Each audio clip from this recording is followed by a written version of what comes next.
Yang tidak masuk akal itu yang tidak benar. Karena tidak mungkin pencipta langit dan bumi menciptakan akal kita lalu memberikan ajaran yang bertentangan dengan akal kita. Tidak mungkin. Tidak mungkin pabrik yang benar mengeluarkan motor metik dengan buku panduan kulkas.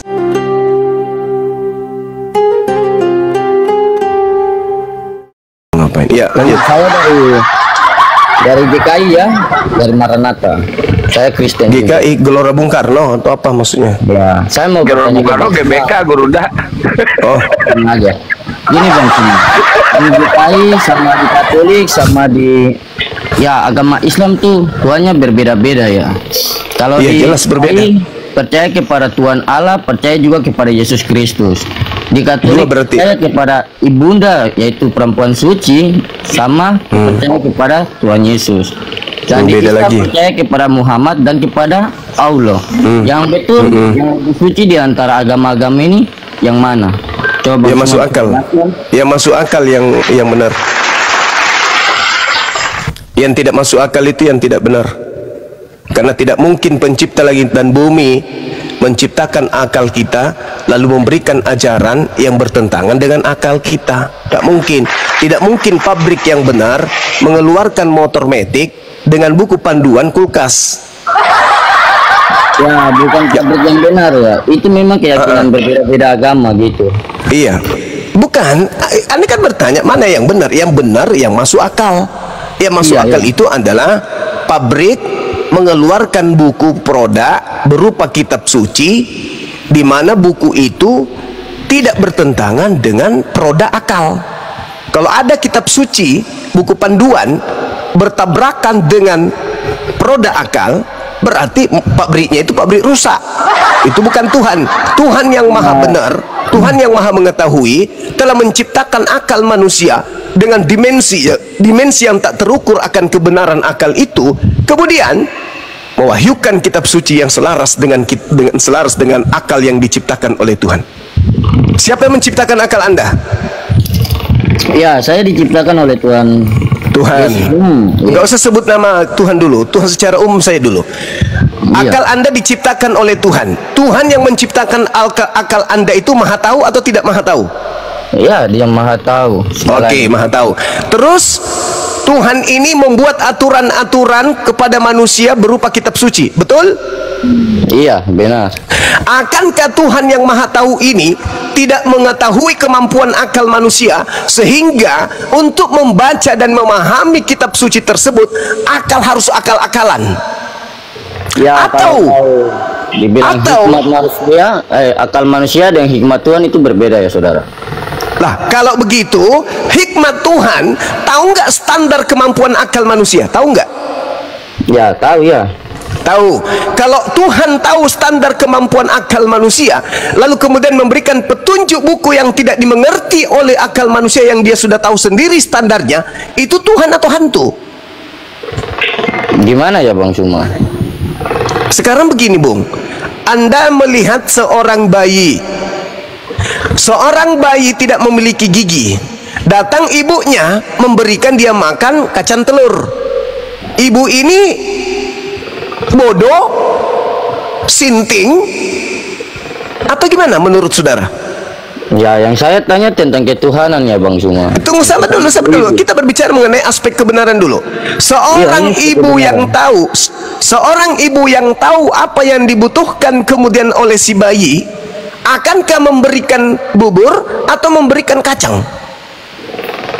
Ya, kemungkinan dia memberikan bubur ya. Pintar. Pencipta langit dan bumi yang menciptakan akal pada diri manusia, akankah memberikan buku yang masuk akal atau yang tidak masuk akal? Ya, buku yang benar-benar masuk akal ya. Pintar saudaraku ini. Sekarang kesimpulan akhir, yang mana yang menurutmu masuk akal? Tuhan yang maha kuasa turun menjadi tidak maha kuasa, dibunuh oleh ciptaannya sendiri, atau Tuhan yang maha kuasa menciptakan hambanya tanpa ayah, untuk turun sebagai rasul, sebagai petunjuk jalan kepada Tuhan yang Maha Kuasa. Mana yang masuk akal? Coba diulang pertanyaannya Bang Suma. Yang pertama, mana yang masuk akal? Tuhan yang Maha Kuasa turun menjadi makhluk yang tidak maha kuasa lalu dibunuh oleh manusia, atau Tuhan yang Maha Kuasa mengutus manusia untuk menciptakan sebuah keadaan sebagai jalan keselamatan kepada manusia. Mana yang masuk akal? Ya, yang masuk akal adalah kedatangan Kristus, saudara. Manusia wa ikhwanuhum yamuddunahum fil ghayyi tsumma la yuksirun. Ingat, iblis memiliki pasukan-pasukan, dan dari ungkapan-ungkapan iman, keyakinan, kepercayaan kita bisa tahu ini pasukan iblis atau pasukan Tuhan. Ya, mana yang masuk akal? Tuhan berhenti menjadi Tuhan dan turun menjadi makhluk ciptaan, atau Tuhan tetap menjadi Tuhan lalu menciptakan manusia lahir tanpa ayah? Mana yang masuk akal? Maksudnya menciptakan manusia tanpa ayah gimana, saudara? Ini berbicara mengenai aspek kebenaran. Saya ulang lagi, ini yang ketiga kalinya. Pencipta langit dan bumi yang maha hidup turun ke bumi mati, menggagalkan kemaha hidupnya dengan dia mati, atau Tuhan yang maha hidup menciptakan makhluk manusia tanpa ayah? Mana yang masuk akal? Ya, masuk akal ya, namanya Tuhan ya. Kita manusia nggak bisa berpikir seperti begitu ya. Ya sesuai Alkitab saja, saudara. Alkitab menceritakan Yesus Kristus tidak berhubungan badan, saudara. Dia dilahirkan dengan kudus.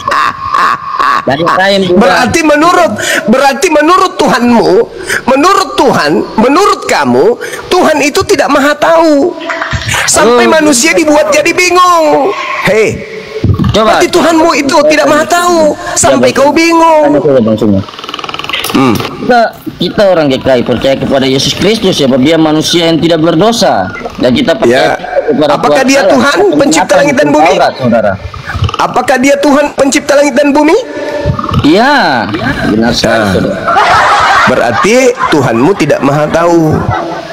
Berarti Tuhanmu itu gagal. Urusan atas langit dan bumi. Tuhanmu itu gagal. Sekarang pertanyaan saya, ketika Tuhan pencipta langit dan bumi mati di tangan orang Roma, siapa yang menjadi Tuhan saat itu? Ya, seperti perkataan Tuhan Yesus ya, aku di dalam dia dan dia di dalam aku. Mulai kacau. Tuhanmu itu ketika berfirman dalam keadaan mabuk. Berarti Tuhan yang tersalib ya. Betul ya? Yang saya tanya samamu, ketika Tuhanmu mati, yang menjaga alam semesta ini yang katanya maha hidup itu siapa lagi? Ya, yang menjaga Tuhan lah, Tuhan Allah. Iya, bukannya Tuhanmu mati? Itu perjalanan tentang Kristus, Yesus Kristus. Mati dan diberikanlah kekhususan di sebelah kanan. Kalian ini memang berasal dari pabrik rusa. Kalian memang berasal dari pabrik rusa. Apa ini? Ada ayatnya, saudara. Ayat tadi yang Anda jangan bawa ayat. Saya sudah mengatakan di awal, pencipta langit dan bumi yang maha tahu akan mengutus sebuah kitab yang dicocokkan dengan ciptaan awalnya, yaitu akal. Tidak mungkin Tuhan menciptakan akal lalu mengutus manual buku manualnya, buku yang dianggap kitab suci, bertentangan antara ciptaan yang satu dengan ciptaan yang lain. Tidak mungkin. Oke, Bang Suma, saya mau kitab suci itu penuntun. Akal inilah yang menjadi koridornya. Iya ya, Bang Suma coba menjelaskan tentang akal dan hikmat, dan saya akan mendengarkan. Oke. Jadi gini, saudara, kalau kita berbicara mengenai akal, di dalam pengajaran Islam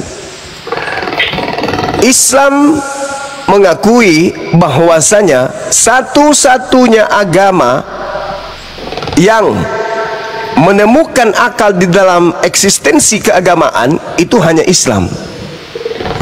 Kenapa?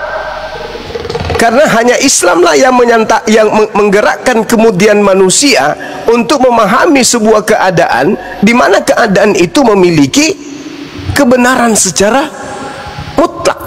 Nih contoh, Tuhan itu entitas tunggal yang absolut, berbeda pada sisi yang lain yang disebut manusia. Manusia sebagai ciptaan menempati ruang, menempati perjalanan relativitas waktu. Sedangkan Tuhan tidak terkunci oleh sifat, oleh keadaan ruang dan waktu. Nah, lalu bagaimana cara kita mengenal Tuhan yang tidak terikat oleh ruang dan waktu ini? Tuhan kemudian memberikan serpihan cahaya berupa akal yang adalah makhluk materi Tuhan yang tertancap di dalam materi fisik kita sebagai manusia. Jadi akal ini sebagai serpihan cahaya Tuhan yang kemudian disimpan di dalam tubuh manusia, sehingga manusia itu mampu kemudian membedakan kualitas-kualitas benda, kualitas-kualitas barang, kualitas-kualitas warna, kualitas-kualitas bentuk objek. Dicabutnya akal pada diri manusia, maka manusia itu seperti binatang. Gila dia, tidak mengerti kemudian segenap kualitas-kualitas benda.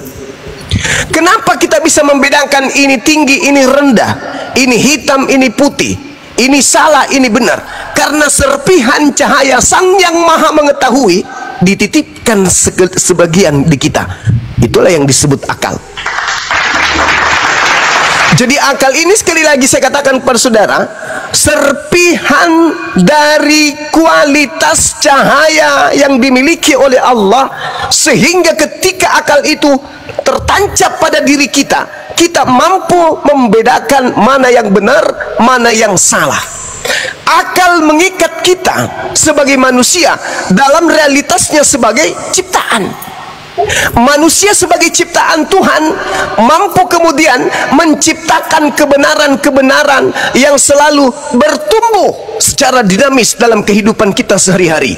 Oleh karena akal serpihan yang diberikan Tuhan sebagai cahaya kepada diri kita, kita mampu menciptakan pesawat, kita mampu menciptakan internet, kita mampu menciptakan kendaraan dan seterusnya. Kenapa bisa? Karena serpihan cahaya Sang Yang Maha Mengetahui diletakkan secuil, setitik, senoda pada diri manusia. Ketika cahaya itu dicabut oleh Allah, maka manusia jadi bodoh. Ya Bang Suma, enggak usah khotbah, enggak usah khotbah. Bukan khotbah, Anda bertanya. Ya, Anda bertanya. Sekarang pertanyaan saya balik kepada saudara. Hikmatnya gimana, Bang? Sabar. Apa fungsi akal bagi saudara? Jawab. Ya, fungsi akal bagi saya ya itu seperti sekilas gambaran aja dalam dunia ya. Seperti kita membuat suatu hal, tadi Bang Suma sudah bilang ya, benda ya. Apa itu fungsi akal? Keagamaan, saudara. Apa fungsi akal bagi saudara? Ya, kita membuat suatu, ya, buat motor tadi, pesawat. Kita pakai sambung kabel-kabel, ini ke sini. Nah, itu akal. Dan hikmat itu. Saya ulang lagi. Apa fungsi akal bagi saudara? Ya, akal itu biar kita belajar mengingat suatu hal yang kita akan bikin ke depannya gitu. Nah, ini bukan kelas saya ini. Ada yang mau masuk? Saya ibadah dulu.